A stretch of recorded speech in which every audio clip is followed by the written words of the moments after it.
push the band whatever. Yes.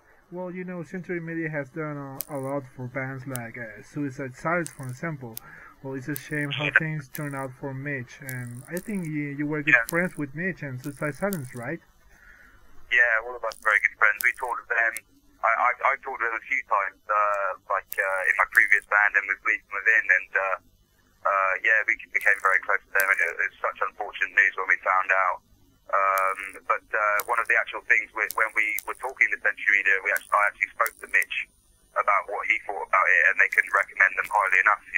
Yeah. And as yourself, they've done so much great things for them in terms of like getting their name out to people and making people aware of their music and what they were trying to do, and I definitely feel that they feel the same about us as an up-and-coming band, and I think from what they've shown us so far, they're really into what we're doing and understand what we're trying to do, and I think they will get us there.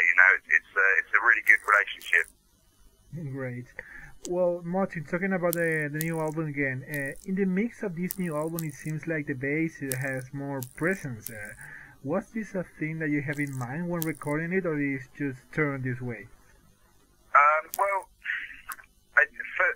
For me personally, like on albums, like if you take something like the latest Periphery album, Periphery 2, that's also an album where the bass is really present, and I was listening to that a lot before we went into the studio, and it really resonated with me that the fact that in modern metal over the last few years, especially with guitars, it's very a scooped kind of sound, and the bass has its job. It's there to back up the low end, But the thing is, it's an instrument. It's everyone deserves their limelight, I guess, And the bass is such a great sound as it is on its own, and the guitar is a mid-range instrument, and I think we just all felt that it needs to be known, because David, our bass player, is such a great bass player as well, and he deserves to be heard as well. And I think it also gave the album a really tight and aggressive sound where you can hear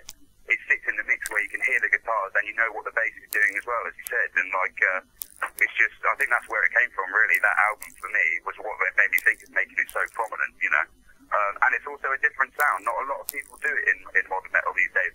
They tend to stick the bass in the background, and there's nothing wrong with that at all. Just I think we wanted something a bit different, and because this was our first album in a few years, we needed something that was going to stand out, and we've definitely had so many comments about the bass tone, Yeah. Straight, even from people listening to the Uprising single on Radio 1 in the UK, you can still hear the bass over a radio frequency, when you think the quality isn't so good, in your car. So, it's brilliant. It's fat, Great. Well, yeah. A lot of fans and musicians think that the deathcore genre is becoming too repetitive or is lacking of new ideas. You being in the scene, how do you see it? Well, I don't know. That's a difficult one because if you ask any of the five of us, we definitely wouldn't call ourselves deathcore anymore. Right. I can definitely see why people got that idea before, and I can definitely see the elements in it.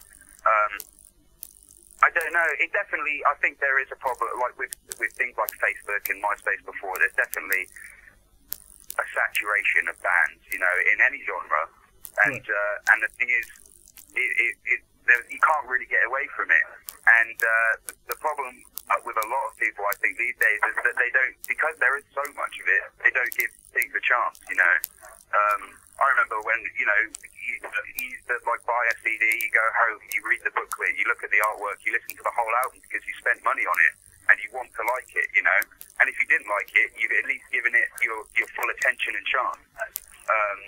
But these days, we get dismissed for just how Scott's haircut is, And it's just the way it is. It's always going to be there, I think, especially how the internet's just the most powerful thing now. And there's always, and everyone wants to be in a band. It's the cool thing to do, but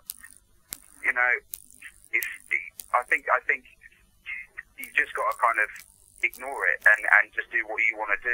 And people see that, People know when you're bullshitting, and I think you'll see it as the years go on. I mean, I've got, in the UK, especially a few years ago, like when deathcore and death metal was like really big. There's bands that are still around that were doing it, and they're still doing it, and they're doing well. And then there's bands that gave up because they did it because they wanted to, because it was cool, and then they just gave up because it wasn't cool anymore, you know? And I think deathcore will continue. Like, there's nothing wrong with it. I don't particularly listen to a lot of deathcore bands, you know, but there are definitely some bands that I like, Suicide Silence being one, you know. And I'm sure there'll be other genres that come along. I mean, gent is one of those now, you know. Yeah.